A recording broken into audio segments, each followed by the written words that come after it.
Hello, this is Dr. Leonard Lilly from the Cardiovascular Division at Brigham and Women's Hospital, and in this session we're going to discuss key concepts in pericardial disease.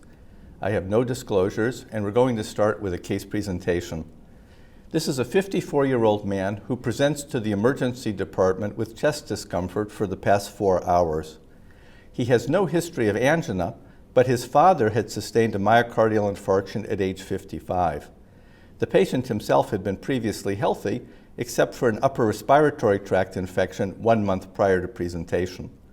Upon arrival, an electrocardiogram is obtained immediately, and it looks like this. This is a 12-lead electrocardiogram, and the most prominent feature is prominent ST elevations in many leads. And the question that might cross your mind upon seeing this tracing is whether this represents an acute ST segment elevation MI or acute pericarditis.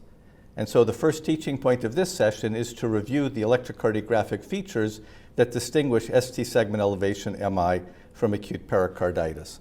And there are 4 major features to address. The first is to look at the direction of the ST elevation. In acute pericarditis, the ST elevation tends to be of a concave upward variety, whereas in acute ST elevation MI, the ST elevations tend to be of convex in nature. Secondly, which leads are involved? In acute pericarditis, most of the leads of the electrocardiogram will demonstrate ST elevation, with the notable exception of AVR. In acute ST elevation MI, those elevations are localized to the regions of infarcting territory, usually with reciprocal ST depressions in opposite leads. Thirdly is the nature of ST T-wave evolution. In the case of acute ST elevation MI, within hours of presentation, if no acute intervention is undertaken to reperfuse the vessel, the ST elevation becomes accompanied by T-wave inversions, and then later Q-wave development. In the case of acute pericarditis, there's also ST T-wave evolution, but it's much slower in nature. Over a period of days, the ST elevation returns to baseline, and only after doing so do the T waves begin to invert, and they can stay inverted for weeks thereafter. The key teaching point here is that if a patient presents with chest discomfort and ST elevation, and there is accompanying T wave inversion, that's more likely to represent an acute ST elevation MI rather than pericarditis. And finally is to inspect for PR segment deviations. PR segment depression particularly is seen in the majority of patients with acute pericarditis, but does not occur in patients with acute ST segment elevation MI. So returning to our patient, we can see that there is in fact diffuse ST segment elevation, no reciprocal ST depressions. These are of an concave upward variety typical of pericarditis, and in some leads, such as lead 2 here, there is PR segment depression. So these findings are all consistent with acute pericarditis. So acute pericarditis is a clinical syndrome, over 85% of which is due to a previous viral infection or on an idiopathic basis. This type of acute pericarditis is usually a self-limited illness. Even without intervention, patients would get better within 1 to 3 weeks, but there is more hastily improvement with medical therapy. What's important to recognize is that up to 30% of patients with acute pericarditis can experience recurrences within the next year, and these can be quite clinically meaningful and debilitating. Historically, the therapy for pericarditis has been empiric, but in recent years, several prospective trials offer evidence-based guidance, and we will review some of those. The first question to address when a patient presents with acute pericarditis is whether or not to admit the patient to hospital. So there are several high-risk features that point to a potential adverse outcome that warrant admission.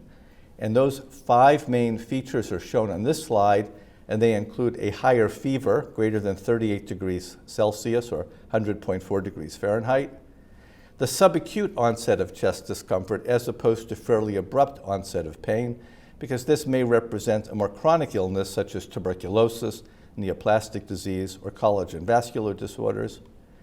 Other high-risk features include anticoagulation, with the concern being that acute therapy might contribute to bleeding within the pericardial sac, immunocompromised patients where opportunistic infections may be playing a role, and then, of course, if the patient presents with hemodynamic compromise, such as hypotension, jugular venous distension as a manifestation of right-sided heart failure, or a large pericardial effusion, these are signs that might indicate the potential for deterioration and tamponade.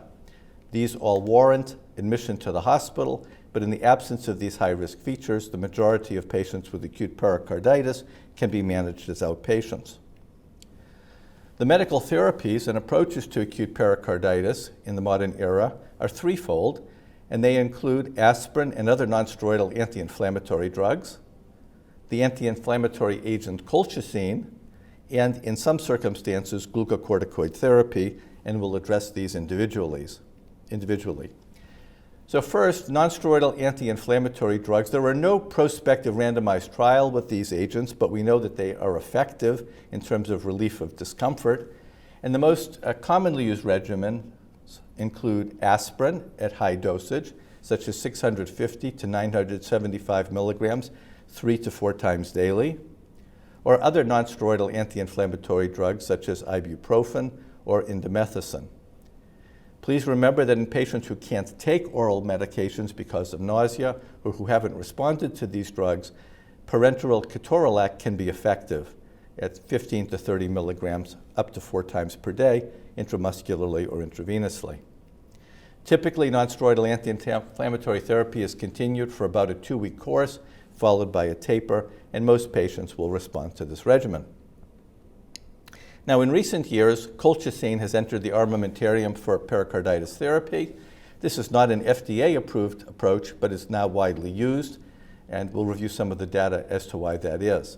Colchicine is a derivative of a crocus plant known as Colchicum autumnale, and derivatives of this plant have been used medicinally for over 2,000 years. The mechanism by which colchicine acts as an anti-inflammatory drug is demonstrated on this slide, and the main primary mode of operation of colchicine is through inhibition of microtubule self-assembly within cells. So typically microtubules which form in a self-polymerization process within cells serve multiple functions within cells of the body in inflammatory reactions. And these colchicine tubulin complexes prevent polymerization. So in the native state, tubulin monomers self-polymerize to form these microtubules. Colchicine binds to these monomers and prevents their self-proliferation. And so by inhibiting microtubule formation, multiple cellular functions are inhibited. Now, colchicine concentrates in leukocytes by about 16-fold compared to serum, and colchicine, by interfering with microtubular formation, may reduce inflammation by interfering with functions such as neutrophil motility, which requires microtubules, phagocytosis of invading organisms, altered expression of cellular adhesion molecules at sites of inflammation, and by inhibiting mitosis by impairing cell division in G1 through impaired spindle formation. Now, a number of studies have addressed in double-blinded fashion the effectiveness of colchicine in acute pericarditis and in recurrent pericarditis. One trial, known as the ICAP trial, took 240 men and women who presented with their first episode of pericarditis. In this case, the pericarditis was either on an idiopathic viral basis or related to a connective tissue disorder or had occurred following cardiac surgery. The patients were randomized to either colchicine at 0.5 milligrams twice a day for 3 months, or lower dosage in patients who weighed less than 70 kilograms, or placebo, in addition to aspirin or ibuprofen therapy. The primary endpoint in this trial was to assess for persistent or recurrent symptoms of pericarditis. The Kaplan-Meier curve showing the results of this trial are shown on the left portion of this slide. The probability of event-free survival, meaning the absence of recurrences, is shown on the y-axis versus months of follow-up on the x-axis. And compared to the placebo-treated patients shown in blue, those patients who were randomized to colchicine had significantly fewer recurrences. The relative risk reduction was 0.56 for persistence or recurrent symptomatology, And indeed, symptoms at 72 hours after presentation were also significantly reduced by colchicine therapy. Other studies have addressed patients who have already experienced a recurrence of pericarditis in an attempt to reduce the likelihood of further recurrences. One such study is known as the CORP trial. This included 120 men and women in a prospective placebo-controlled fashion who presented with their first recurrence of pericarditis. These individuals were randomized to either colchicine, 1 to 2 milligrams for the first day, then 0.5 to 1 milligram daily for 6 months versus placebo, in addition to aspirin or ibuprofen therapy. The primary endpoint in this trial was to assess for recurrences of pericarditis at 18 months. Once again, here's the Kaplan-Meier plot showing the event-free survival, that is to say, the percentage of patients who do not experience recurrences. And once again, compared to placebo, the patients who were randomized to colchicine had half the likelihood of having additional recurrences. Thus, as a result of these trials, colchicine has become a very commonly added agent for the treatment of acute pericarditis and its recurrences, but I stress that this is not yet an FDA-approved indication. Finally, what is the role of glucocorticoid therapy in patients with pericarditis? Well, we know that steroids such as prednisone rapidly improve symptoms. However, I would caution you that glucocorticoids should not be used as primary therapy for pericarditis because these agents actually seem to increase the risk of recurrences. For example, in a retrospective review of 7 trials of patients with acute pericarditis, the use of corticosteroids was associated with additional recurrences. So looking at this plot of event-free survival on the y-axis versus years of follow-up on the x-axis, compared to patients who did not receive steroids as part of their regimen, those who did, either over the short term, less than 3 months, or over a longer term, more than 3 months, patients who received steroids had greater incidence of recurrences of pericarditis compared to those who did not. In fact, glucocorticoid therapy seems to blunt the efficacy of colchicine in preventing recurrences. In a multivariate analysis, this was shown to be the case, and one specific trial, known as the CORE trial, demonstrates how this is. So this is a Kaplan-Meier plot showing event-free survival on the y-axis versus months of follow-up on the x-axis. And in this trial of patients with recurrent pericarditis, patients had been randomized to either aspirin alone or aspirin plus colchicine in treatment of pericarditis. And compared to those patients who received aspirin alone, those who also received colchicine had a reduced incidence of recurrences of pericarditis. However, in this trial, there was a subset of patients who could not take aspirin, either because of allergy or because of GI upset, and those patients were randomized to prednisone instead, with or without colchicine. And you can see that those patients who received prednisone plus colchicine fared no better than the control group of aspirin alone. In other words, the anti-inflammatory therapy's effect was blunted. The colchicine's benefit was blunted by the addition of prednisone. There was no improvement compared to aspirin alone. So the bottom line here is that glucocorticoid therapy in pericarditis should be used only when patients are truly refractory to or intolerant of nonsteroidal anti-inflammatory drugs plus colchicine. Now, if steroids do have to be used for a particular patient in pericarditis, the question becomes how much should be used, what dose? And so historically, larger doses of steroids have been used, 1 to 1.5 milligrams per kilogram per day, and those doses for prolonged periods of time are certainly associated with significant side effects. So this is a study that compared high versus lower doses of steroids in a non-randomized way. And in this retrospective review, there were 100 patients who were randomized, retrospectively that is, to prednisone 0.2 to 0.5 milligrams per kilogram per day, compared to higher dosage of 1 to 1.5 milligrams per kilogram per day, continued for 4 weeks, and then followed by a slow taper. And in this study, the lower dosage was effective, and it was associated with fewer side effects compared to the larger dose fewer instances of recurrent pericarditis, and fewer hospitalizations. And the data is shown here on the left side of the slide, looking at event-free survival on the y-axis versus months of follow-up on the x-axis. And so the event-free survival here, the events were defined as severe side effects, recurrences of pericarditis, or the instances of tamponade or constrictive physiology. And you can see that compared to the patients who received low-dose prednisone, those who received the higher doses had significantly greater side effects, recurrences, and these undesired outcomes. And so the general approach to using glucocorticoids for acute pericarditis when needed, and I stress only when needed, is to use relatively lower doses and to taper this off very gradually, because too fast of a taper can result in recurrences in their own right. So on the right side of the slide is a typical recommended program for prednisone therapy in patients who do warrant glucocorticoids for acute pericarditis. So for starting off at larger doses of 25 to 50 milligrams per day, patients could be tapered at 5 to 10 milligrams every 1 to 2 weeks. Then as the patient approaches 15 to 25 milligrams of daily dosage, tapering should be slowed to 2.5 milligrams every 2 to 4 weeks. And then most importantly, once the dose of prednisone falls below 15 milligrams a day, this is the zone where recurrences tend to crop up, we would slow the rate of tapering to 1 to 2.5 milligrams every 2 to 6 weeks.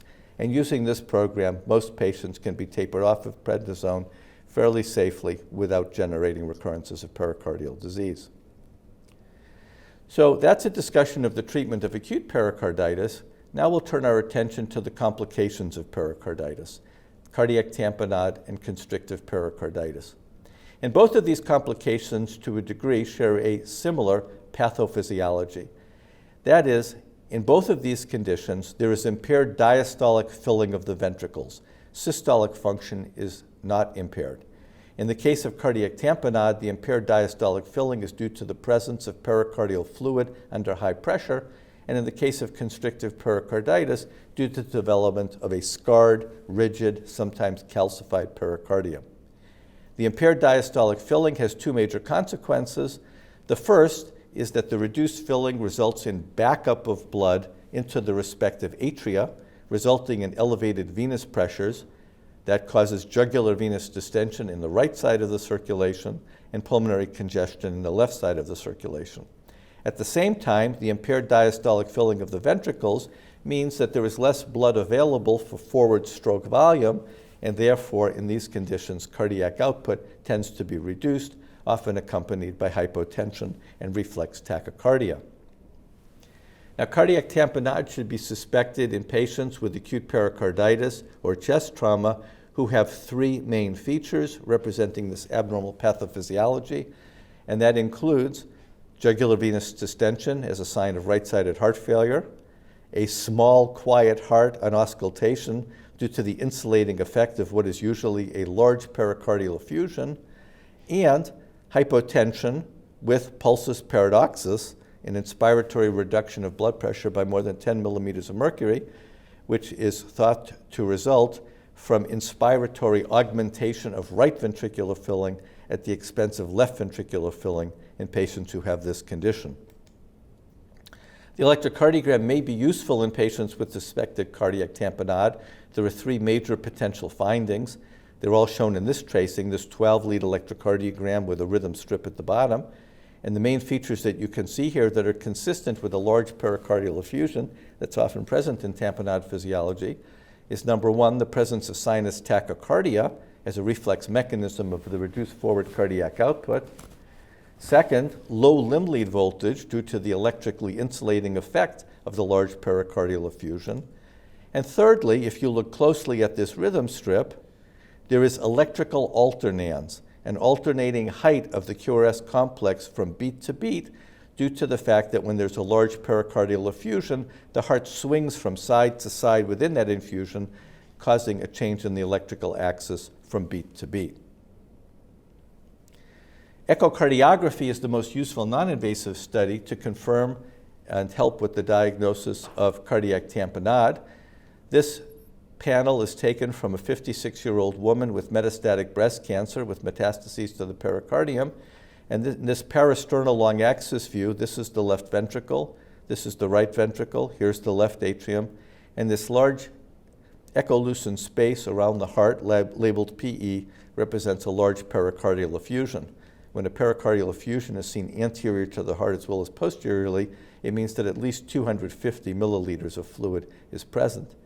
And in this panel, this top panel, which is taken in systole, you can see clearly the borders and size and volume of the left ventricle and the right ventricle, which appear relatively normal. But look what happens in diastole in this patient with tamponade physiology. The left ventricle looks as it did before, but the right ventricle doesn't. If you look closely, the right ventricle has been completely collapsed. It's a sliver of its former self due to the fact that in cardiac tamponade, the pericardial fluid under high pressure transiently exceeds the pressure in the right ventricle in diastole and causes it to compress and collapse. So this finding of diastolic collapse of the right ventricle is highly suggestive of tamponade physiology in the appropriate clinical circumstance. Another main feature of the electrocardiogram and Doppler that can help with the diagnosis of tamponade is to look for excessive respiratory variation in transvalvular flows, known as flow velocity paradox, which is the echocardiographic equivalent of pulsus paradoxus. In this first panel, in a patient who does not have cardiac tamponade, these images are taken from an apical four-chamber view with a Doppler probe placed just in the left ventricle under the mitral valve. And each of these positive deflections represents diastole, early and late filling in diastole of beats through the respiratory cycle. And in this normal individual, there's very little respiratory variation in the height of these velocities over time. Compare that to this panel taken from a patient with true cardiac tamponade, and you can see that over the course of several heartbeats with inspiration, there's a marked decline in the velocity across the mitral valve. And so with inspiration, there's a significant reduction in velocity across the mitral valve and a reciprocal increase in velocity across the tricuspid valve. Typically in tamponade, the decline in mitral velocity is more than 25% in tamponade, and in the case of the tricuspid valve, there's usually more than a 50% increase in velocities across the tricuspid valve in patients with tamponade, again, due to ventricular interdependence and inspiratory augmentation of right ventricular filling at the expense of left ventricular filling.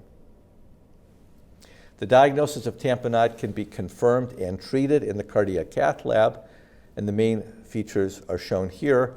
First, when catheters are placed in the pericardial space and in the right-sided chambers, the pericardial pressure is elevated. Normal pericardial pressure is about 0. In the case of tamponade, the pericardial pressure is elevated. And there's equalization of the diastolic pressures in all of the cardiac chambers because of the influence of this high-pressure pericardial fluid on all of the chambers of the heart.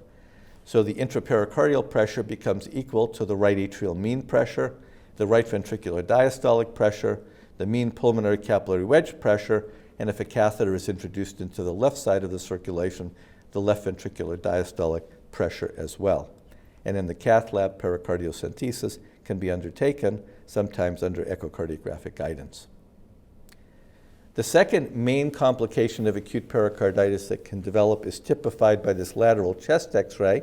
This was taken from a 74-year-old individual who presented with several months of progressive peripheral edema and ascites. And the clue to the diagnosis is shown in this X-ray, where you can see that there is dense calcification of the posterior inferior pericardium. And calcification can be seen today in some patients with chronic constrictive pericarditis, but nowhere near the frequency with which it had been seen in the tuberculosis era. Now, the common causes of pericarditis are shown on this slide in a Cleveland Clinic series. Post-viral or idiopathic pericarditis accounted for nearly half of the cases. Over 37% were due to patients who had had previous cardiac surgery, likely related to inflammation that developed at the time of the operation, and about 10% of patients resulted from mediastinal irradiation. Whatever the cause of constrictive pericarditis, the pathophysiology is the same. The development of a rigid, scarred, sometimes calcified pericardium impairs diastolic ventricular filling. That results in backup of blood into the respective atria with elevated systemic and with elevated right and left-sided pressures. And at the same time, the reduced filling results in forward decreased stroke volume, often hypotension and reflex tachycardia. Now, an important distinguishing feature on physical examination between constrictive pericarditis and cardiac tamponade is shown on this slide. You'll recall from several slides ago that in cardiac tamponade, pulsus paradoxus is very common. This is thought to be related to inspiratory augmentation of right ventricular filling at the expense of left ventricular filling, and is manifest by a decline in systolic blood pressure of more than 10 millimeters of mercury. Pulsus paradoxus can develop in some patients with constrictive pericarditis as well, but a more common sign is the Kussmaul sign. And that's related to the fact that in constrictive pericarditis, when a patient inspires, takes in a breath, blood is sucked from the systemic veins by the negative pressure in the chest into the thoracic space.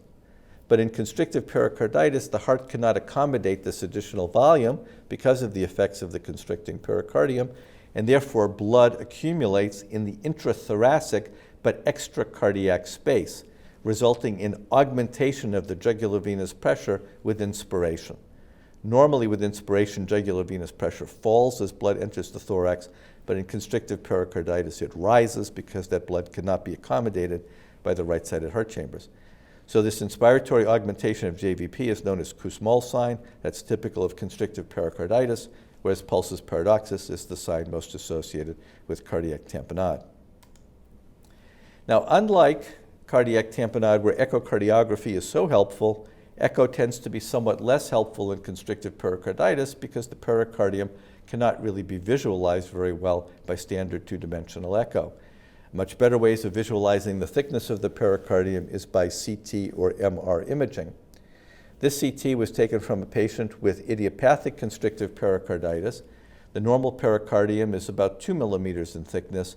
You can see that in this patient with idiopathic constriction, it's a good deal thicker. And over 80% of patients with constrictive pericarditis will have increased thickness of the pericardium. The diagnosis of constrictive pericarditis is confirmed in the cath lab. The salient features are shown here. This is the hemodynamic pressure tracing showing intraventricular pressures on the y-axis over time. The black line represents the left ventricle. The red line represents the right ventricle. Systolic pressures have typical normal-looking morphology. The problems are in diastole. And there are three salient features that are typical of constrictive pericarditis. The first is that the constricting pericardium results in elevation of the diastolic pressures in both ventricles.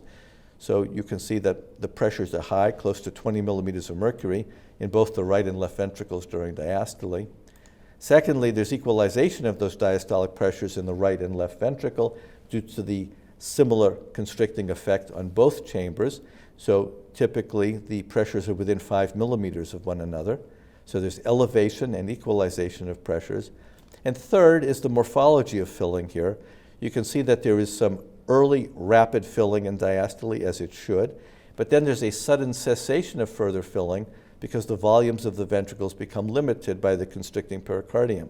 So you get early diastolic filling with abrupt cessation of filling and then a flat pressure for the rest of diastole. This is known as a dip and plateau configuration, or it can also be called a square root sign because it looks like that mathematical symbol. Now, this hemodynamic pattern is typical of constrictive pericarditis, but it can also be seen in patients who have another condition, restrictive cardiomyopathy, typical of conditions such as amyloidosis. And it's important to distinguish constrictive pericarditis from restrictive cardiomyopathy because the approaches to management are so different. And so in the cath lab, there are a few features that have been used historically to distinguish these two conditions. The first is to look at the relationship between right ventricular systolic and diastolic pressures. In constrictive pericarditis, the pathophysiology is purely diastolic. There's elevation of diastolic pressure, but really no effect on systolic pressure. Therefore, the ratio between systolic to diastolic pressure falls and is typically less than 3 in patients with constriction.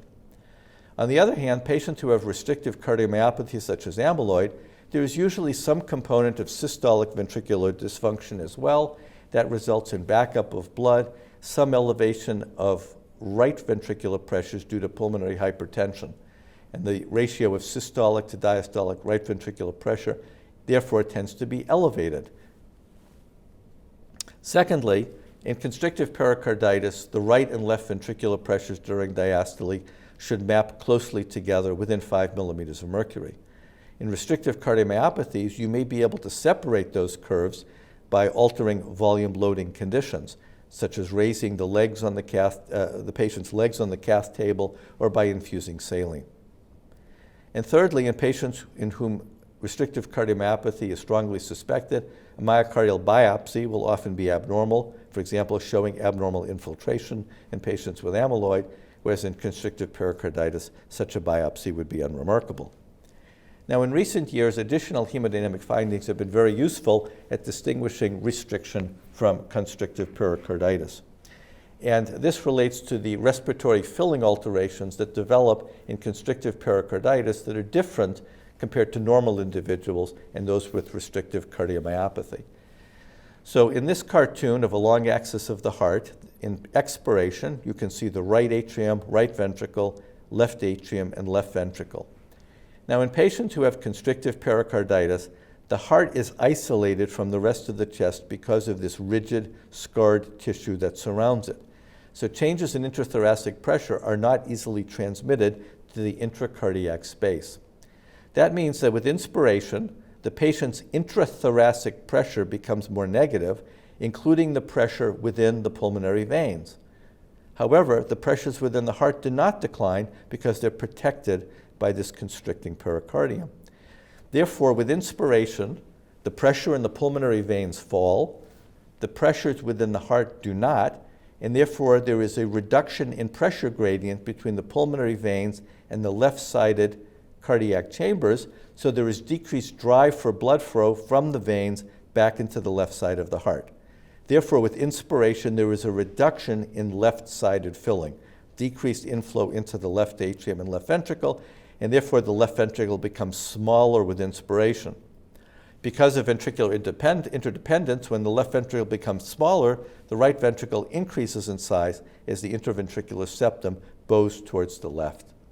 And that means that with inspiration, patients with constrictive pericarditis have fairly dramatic increase in right ventricular filling, as there is a similarly impressive reduction in left-sided filling, and that results in decreased stroke volume and cardiac output with inspiration. So how does that translate into hemodynamic findings in the cath lab? Well, those are shown here. This is a study which looks at respirophasic changes in systolic ventricular pressures in patients with constrictive pericarditis. Now, normal individuals are shown on the left side of the slide. In this normal patient, you can see pressures on the y-axis versus time on the x-axis. The smaller complexes here represent right ventricular pressures, and the larger waves represent left ventricular pressure. This line up here represents phases of the respiratory cycle. Inspiration is right here. And you can see in this normal individual with inspiration, as the intrathoracic pressure becomes more negative, both the right ventricular systolic pressure falls and the left ventricular systolic pressure falls. That's known as concordance, and that's the normal state, occurs in normal individuals and even those with restrictive cardiomyopathies. However, compare that to the patient with constrictive pericarditis shown on the right side of the slide. Once again, the lower curves represent the right ventricle, the upper curves represent the left ventricle. Here's inspiration. You can see that with inspiration, as expected, there is decreased filling of the left ventricle, and therefore left ventricular systolic pressure declines. But look at the right ventricular curve. Those pressures discordantly increase compared to the left ventricle. So compared to normal individuals and those with restrictive cardiomyopathy, those with constrictive pericarditis show discordance in the systolic pressure between the left and right ventricles. Here's another tracing from an individual with constrictive pericarditis showing the same thing. Inspiration is shown in red. You can see there's a decline in left ventricular systolic pressure and a slight rise in right ventricular systolic pressure, discordance consistent with constrictive pericarditis. Now, this physiology has also been translated into non-invasive techniques, in particular transmitral Doppler tracings. This is an apical four-chamber view, sampling using pulse Doppler in the left ventricle, just inferior to the mitral valve. The top panel represents normal individuals in expiration and inspiration. The middle panel represents a patient with restrictive cardiomyopathy, and the bottom panel represents an individual with constrictive pericarditis.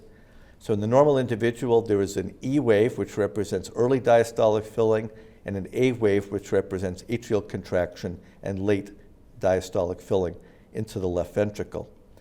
And when you inspect these curves of patients with restrictive cardiomyopathy and constrictive pericarditis, one common abnormality is that the A wave is blunted in both. And that's because in both of these conditions, most of the diastolic filling occurs early and then is constrained through the rest of diastole. And at the end of diastole, when the atrium contracts, relatively small bolus of blood is projected across the mitral valve. So in both restriction and constriction, the A wave can be blunted. But look what happens with inspiration. In patients with constrictive pericarditis, because of the reduction in intrathoracic pressure, but not intracardiac pressure, there's a reduced drive of blood from the pulmonary veins back to the left side of the heart, and early diastolic filling in constriction becomes blunted. So there's a significant reduction in the E wave in patients with constriction with inspiration. That does not occur in normal individuals or those with restrictive cardiomyopathy.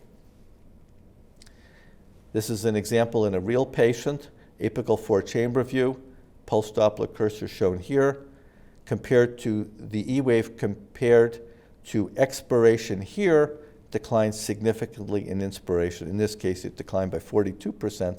Anything more than 25% is considered suggestive of constrictive physiology. Another way of differentiating constriction from restriction, which is even more important and easier to do with modern technology, is to assess Doppler tissue imaging. In this case, looking at the lateral mitral annulus. This reflects the rate at which the left ventricle relaxes in early diastole. And you can see at the lateral mitral annulus here, the diastolic relaxation velocity in this patient with constrictive pericarditis is normal because the very earliest phase of diastole in constriction is normal. It's only after that very early phase that there is limitation to further diastolic filling. So in this patient with constriction, the early diastolic velocity is greater than 8 centimeters per second, which is considered normal. On the other hand, in most patients with restrictive cardiomyopathy, there is sluggish, blunted diastolic relaxation throughout diastole, and in this case, the early diastolic relaxation velocity is less than 8 centimeters per second. So this difference in early diastolic filling is important at differentiating these two conditions. And when looking at the sensitivity and specificity of these Doppler techniques, the respiratory variation of transmitral E wave velocity is about 84% sensitive and 91% specific for differentiating pericardial constriction from myocardial restriction. But Doppler tissue imaging is even better, 89% sensitive and 100% specific in this particular study at differentiating these two entities. Once a diagnosis of constrictive pericarditis is made, the only effective therapy is to remove the offending pericardium surgically. This is a technically challenging operation for a cardiac surgeon with morbidity that is often greater than that of bypass surgery or valvular surgery because of the fibrous nature that's typically present in patients with constrictive pericarditis, the matting down along the epicardial surface of the heart. However, greater than 90% of patients who undergo successful pericardiectomy will show a significant improvement in New York Heart Association symptoms, although this can be delayed over time depending on the etiology of constriction.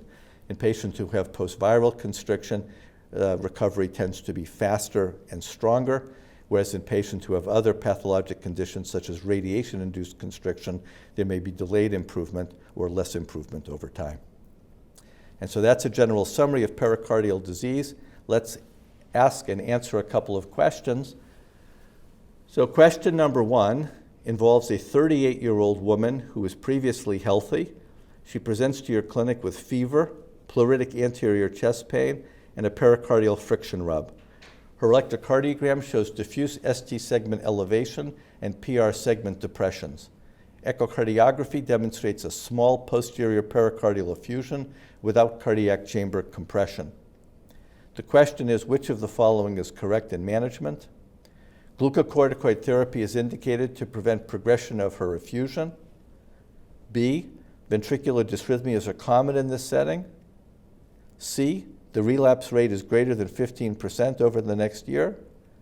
Or D, Kussmaul sign is an expected physical finding.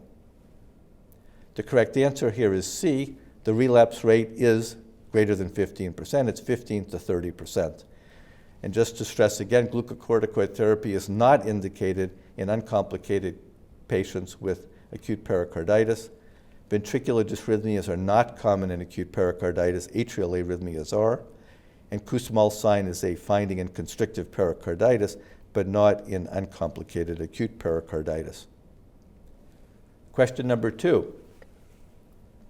A 56-year-old man presents with exertional dyspnea, marked jugular venous distension, and peripheral edema. There is no pulsus paradoxus. He has a history of Hodgkin's disease 18 years ago, treated with chemotherapy and thoracic radiation therapy. As part of his evaluation, right-sided heart catheterization was performed, the results of which are shown here. The right atrial mean pressure was 16 millimeters of mercury, which is elevated compared to normal, which is less than 8 millimeters of mercury. The right ventricular pressure is 30/17, showing elevation of diastolic pressure, which is normally less than 8. And the pulmonary capillary wedge pressure is 16, normal being less than 10 millimeters of mercury. The question is, which of the following is true? Pericardiocentesis should be performed urgently. B, therapy should include diuretic, ACE inhibitor, and beta blocker therapies. C, sinus bradycardia is likely present. Or D, a CT scan would be more helpful than echocardiography in confirming the diagnosis.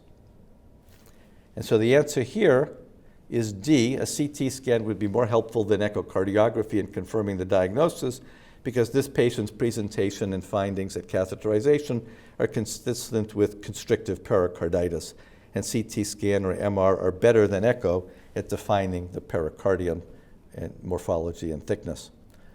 Pericardiocentesis would be appropriate for people with large pericardial effusions, which is not likely here. Therapy with diuretic, ACE inhibitor, and beta blocker would be appropriate for heart failure, which is not operative here. And if anything, sinus tachycardia would likely be present, not sinus bradycardia. So thank you for your attention, and that wraps up this discussion of pericardial disease.